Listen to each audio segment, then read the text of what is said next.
Bicara soal Semarang, mungkin yang terlintas adalah Lawang Sewu. Tapi geser sedikit, di kawasan Kampung Melayu Semarang, tegak sebuah menara saksi kejayaan jalur sungai masa lalu, Masjid Layur. Bukan sekedar tempat sujud, masjid berusia 2 abad ini adalah wujud rindu para saudagar akan tanah suci. Mari kita telusuri hari ini. Saya akan mengajak Anda menelusuri Masjid Layur, masjid yang dibangun bukan dari semen biasa, melainkan dari rindu para saudagar akan tanah suci. Ayo kita masuk. Tahun 1802, saat itu Semarang bukanlah deretan beton, melainkan labirin air. Disinilah, di tepian sungai Berok yang strategis, para saudagar dari Yaman dan Arab mendaratkan kapal-kapal dagang mereka. Tak hanya membawa rempah dan kain, mereka membawa keyakinan.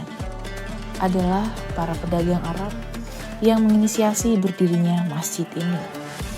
Karena lokasinya yang berada di Kampung Melayu, masjid ini pun lebih dikenal dengan nama Masjid Layur. Uniknya, di masa lalu aliran sungai tepat berada di depan masjid, memudahkan para pelaut untuk langsung berwudu dan beribadah sesaat setelah melabuhkan jangkar. Salah satu yang paling ikonik adalah menaranya yang menjulang tinggi, yang dulunya tak hanya berfungsi sebagai tempat mengumandangkan azan, tetapi juga sebagai menara pengawas bagi kapal-kapal yang melintas Kali Semarang. Jejak akulturasi dari para ulama Hadramaut, Yaman, terasa kental dalam setiap sudut dan tata cara ibadah yang dijalankan. Tak hanya soal bangunan, kehidupan di dalam masjid ini pun masih memegang teguh tradisi leluhur.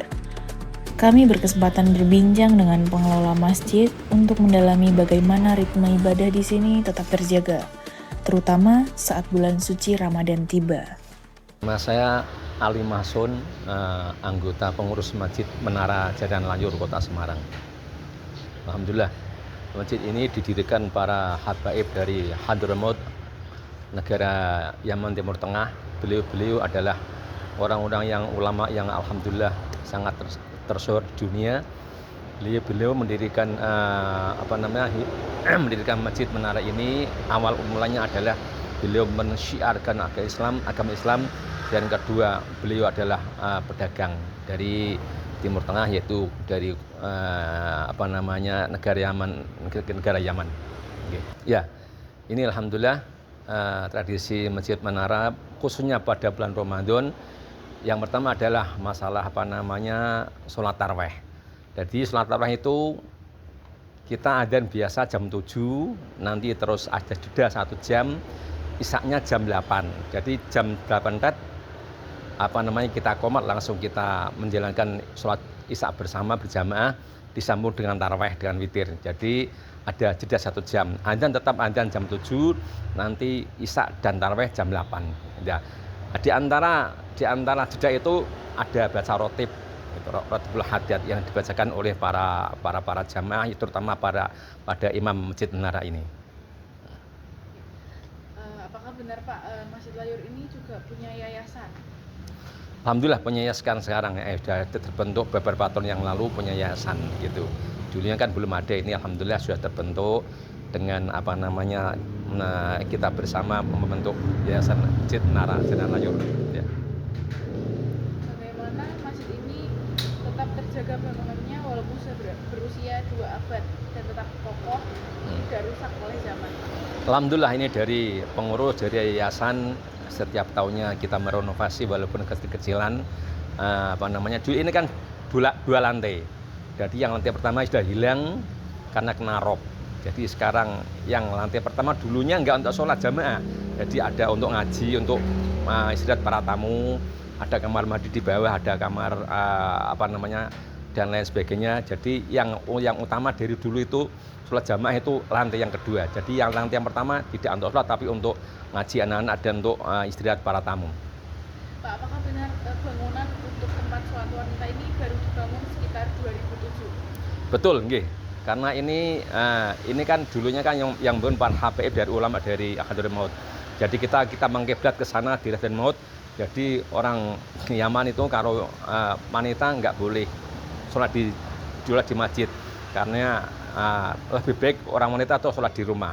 Makanya di sini dari zaman dulu ya tahun-tahun kemarin tuh diadakan sholat untuk menjaga untuk menerima atau menyiapkan para musafir yang wanita. Jadi ini masjid ini khusus untuk laki-laki dan perempuan tidak boleh sholat di masjid. Makanya disediakan sedikit untuk sholat wanita untuk para musafir yang akan sholat di sini. Baik, apakah ini tradisi dari Melayu atau bagaimana, Pak? Enggak, ini tradisi dari Hadramaut, dari negara Yaman, dari gitu, nggih. Bagi Bapak pribadi, hal apa yang membuat Masjid Layur ini terasa spesial dibandingkan dengan masjid-masjid yang lainnya, Pak? Alhamdulillah, kalau di sini itu saya sholat ke sini sana paling khusyuk dari sini karena ini kan artinya kan murni untuk kita sendiri, artinya pembiayaan dari kita sendiri, nggak ada bantuan. Makanya di masjid ini nggak ada kotak amal sama sekali. Alhamdulillah para jamaah yang kamu sini itu para khusyuk di sini, tenang dan khusyuk untuk sholat di sini. Apakah ada anak muda yang ikut dalam andil masjid ini atau gimana, Pak? Alhamdulillah sekarang sudah berapa tahun kemarin itu banyak pengurus yang orang-orang muda, banyak pengurus antara bagian seksi apa itu banyak yang muda. Alhamdulillah. Untuk kesan pesan-pesan kepada anak muda, alhamdulillah banyak anak muda yang sering ke sini, ada anak kecil di antara umur 1 sampai 7 tahun 8 tahun itu mengaji di sini, ngaji Al-Qur'an, ngaji Iqra, ngaji jilid itu banyak sekali waktunya bareng maghrib. Dan ini masjid ini sudah berapa tahun, mungkin 15 tahun 10 tahun ada pengajian yang khusus laki-laki. Jadi ini waktunya sesudah maghrib. Jadi satu ustadz itu satu kitab. Jadi umumnya hari Senin, Selasa, Rabu, Kamis itu berarti kan 4 ustadz. Jadi beda-beda kitabnya, yang beda-beda gitu. Pesan-pesan untuk anak muda, Pak? Alhamdulillah anak muda di sini banyak sekali yang ke masjid. Pesan saya semoga anak-anak muda yang dekat masjid atau yang mungkin yang jauh dari masjid, mainlah kita memakmurkan masjid demi kemasyhuran agama Islam. Pak,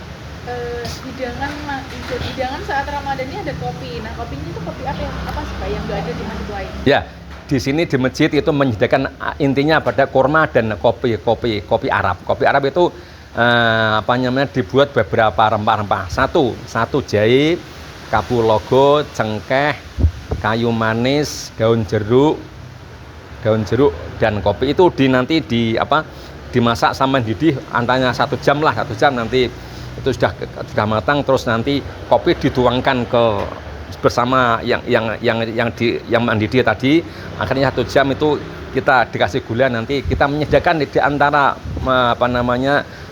Ramadan ini menyediakan paling untuk takjil sekitar 50 atau 60 gelas untuk mereka dan mereka yang buka di sini itu sangat antusias sekali, karena kalau kita biasa kosong pada bulan puasa itu kan kalau kopi biasa itu kan mungkin bermasalah, tapi alhamdulillah kopi yang kita racik ini alhamdulillah tidak ada masalah karena banyak rempah-rempahnya.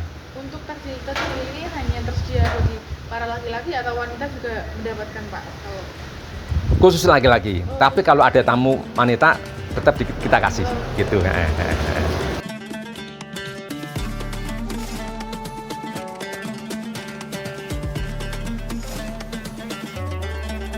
Melihat Masjid Layur adalah melihat perpaduan budaya.